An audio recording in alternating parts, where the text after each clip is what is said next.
In the next few weeks, the Vice President and I will be meeting with Republicans and Democrats to hear from everyone. And we'll be listening. We'll be open to good ideas and good faith negotiations. But here's what we won't be open to. We will not be open to doing nothing. Inaction simply is not an option. Now, since I announced this plan, I've heard from my Republican friends say that many of them say it's too big. They say, why not focus on traditional infrastructure? Fix what we've already got, the roads and the highways that exist and the bridges. I'm happy to have that debate, but I want to tell you my view. We are America. We don't just fix for today. We build for tomorrow. 200 years ago, trains weren't traditional infrastructure either, until America made a choice to lay down tracks across the country. Highways weren't traditional infrastructure until we allowed ourselves to imagine that roads could connect our nation across state lines. The idea of infrastructure has always evolved to meet the aspirations of the American people and their needs. And it's evolving again today. We need to start seeing infrastructure through its effect on the lives of working people in America. What is the foundation today that they need to carve out their place in the middle class, to make it, to live, to go to work, to raise their families with dignity, to ensure that good jobs will be there for their kids, no matter who they are or what zip code they live in? That's what infrastructure means in the 21st century. It still depends on roads and bridges, ports and airports, rail and mass transit. But it also depends on having reliable, high-speed internet in every home. Because today's high-speed internet is infrastructure. It depends on the electric grid, a grid that won't collapse in a winter storm or be compromised by hackers at home or abroad. It depends on investing in made-in-America goods from every American community, including those that have historically been left out: Black, Latino, Asian American, Native Americans, rural communities. Talk to folks around the country about what really makes up the foundation of a good economy. Ask a teacher or a child care worker if having clean drinking water, non-contaminated drinking water in our schools and our child care centers is part of that foundation. When we know that the lead in our pipes slows a child's development when they drink that water. Ask the entrepreneur whose small business was destroyed by the second 100-year flood in the last 10 years in Iowa. Or wildfires in the West that burned 5 million acres last year, an area roughly the size of the entire state of New Jersey. More fires than ever. Or the devastating damage seen more frequent and more intense hurricanes and storms on the East and Gulf coasts. Ask all those farmers and small business owners and homeowners whether investing in clean energy to fight the effects of climate change is part of infrastructure. Ask folks in rural America, where more than 35% of the people lack a reliable high-speed internet, limiting their ability to conduct business or engage in remote learning for their schools. Ask them whether investing in internet access will lead to better jobs in town, new markets for farmers, and better opportunities for their kids. And I'm serious about this. Ask the moms and dads in the sandwich generation, the folks carrying enormous personal and financial strains trying to raise their children and care for their parents, their elderly parents, or members of their families with a disability. Ask them what sort of infrastructure they need to build a little better life, to be able to breathe a little bit. It's expanded services for seniors. It's home care workers who go in and cook their meal, help them get around and live independently in their home, allowing them to stay in their homes, and I might add, saving Medicaid hundreds of millions of dollars in the process. It's better wages and benefits and opportunities for caregivers who are disproportionately women, women of color, and immigrants. Or ask our wounded warriors and military families. To my Republican colleagues in Congress, shouldn't we modernize VA hospitals? Update them? Many of them are more than 50 years old. How about the estimate 450,000 post-9/11 veterans with post-traumatic stress disorder, who when they make that emergency call, or their husband, wife, son, daughter makes that call to the VA hospital, Dad needs help, we have to bring him in. And they hear, you have to wait. We don't have room now. Come back, call me back in 8 days, 10 days, 12 days. Look at the more suicides in the military and people getting shot. Is it really your position, my friends, that our veterans don't deserve the most modern facilities that could catch that cancer diagnosis quicker, with access to better roads, cleaner water, high-speed internet that delivers information faster and more of it? Above all, infrastructure is about meeting the needs of a nation and putting Americans to work and being able to do and get paid for having good jobs. Plumbers and pipe fitters, replacing those literally thousands of miles of dangerous lead pipes. They're still out there. Everybody remembers what happened in Flint. There's hundreds of Flints all across America. How many of you know when you send your child to school, the fountain they're drinking out of is not fed by a lead pipe? How many of you know the school your child is in still has asbestos in the walls and lacks the ventilation? Is that not infrastructure?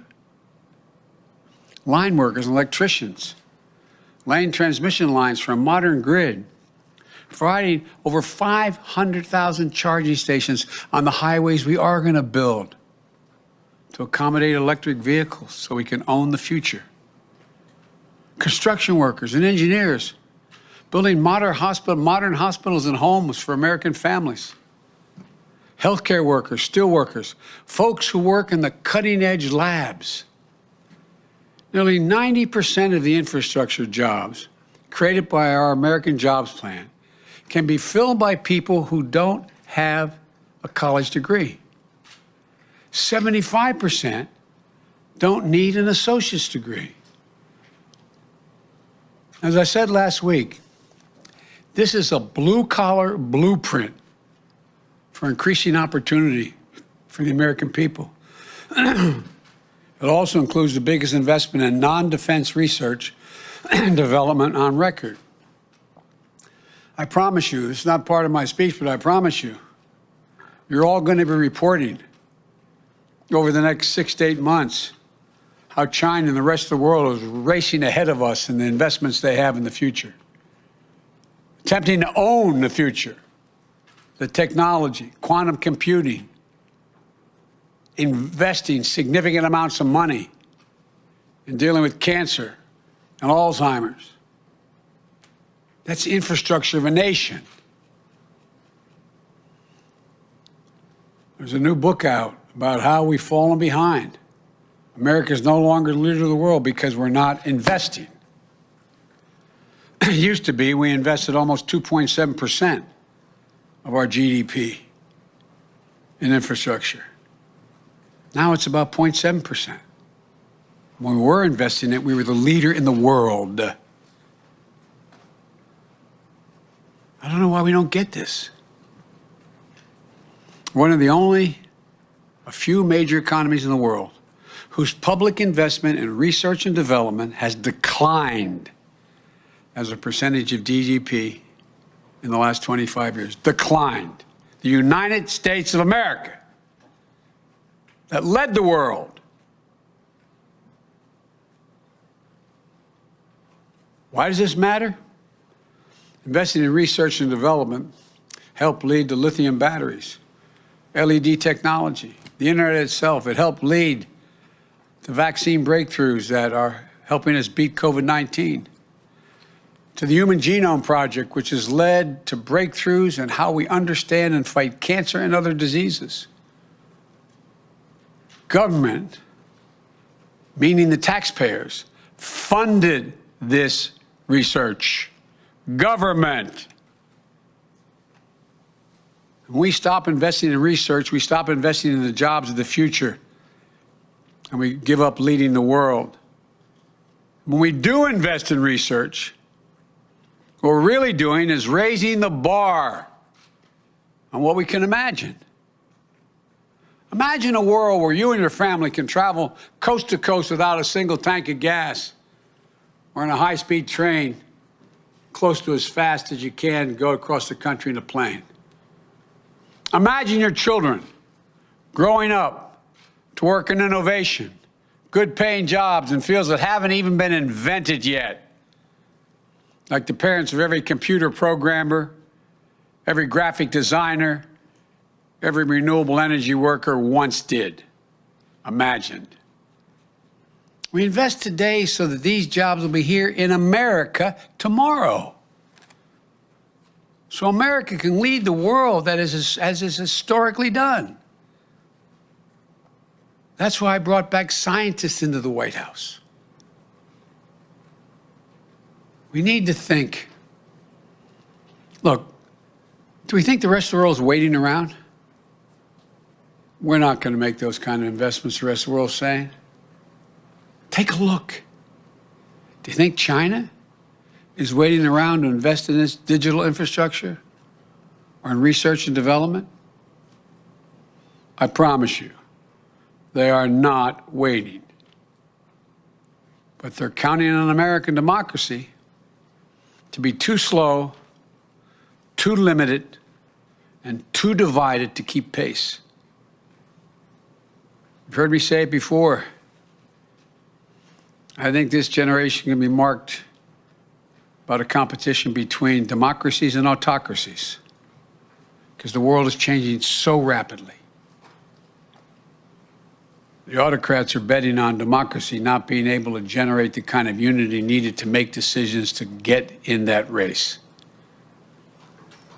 We can't afford to prove them right. We have to show the world. Much more importantly, we have to show ourselves that democracy works, that we can come together on the big things. This is the United States of America, for God's sake.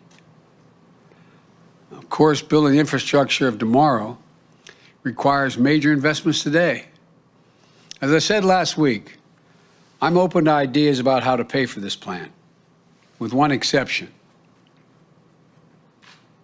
I will not impose any tax increases on people making less than $400,000 a year. If others have ideas out there on how to pay for this investment without violating that rule, they should come forward. Mr. President, are you willing to go lower than the 28% corporate tax rate? I'm willing to listen to that. I'm wide open to, but we got to pay for this. We got to pay. There's many other ways we can do it, but I'm willing to negotiate that. I've come forward the best, most rational way, in my view, the fairest way to pay for it. But there are many other ways as well, and I'm open. Will you have failed on your promise of bipartisanship if you don't get Republicans on board with this plan? Your first plan passed along party lines. Look, what I said was I would try to work with my friends on the other side. There are things we're working on together, some of which we pass and some we will pass. But the last plan, I laid out what was available, what I was suggesting, and how I deal with it. And a bipartisan group came to see me. And then the Republican group came to see me.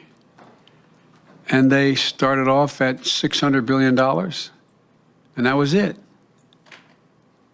If they come forward with a plan that did the bulk of it, it was $1.3 billion or $4, 2 or 3, that allowed me to have pieces of all that was in there, I would have been prepared to compromise. But they didn't. They didn't move an inch. not an inch. But for example, I am dealing with a bipartisan group that came to see me. Now it's about, 3-4 weeks ago when they came about computer chips and they said, look, we have to have our own supply. We have to work together. We're working on that.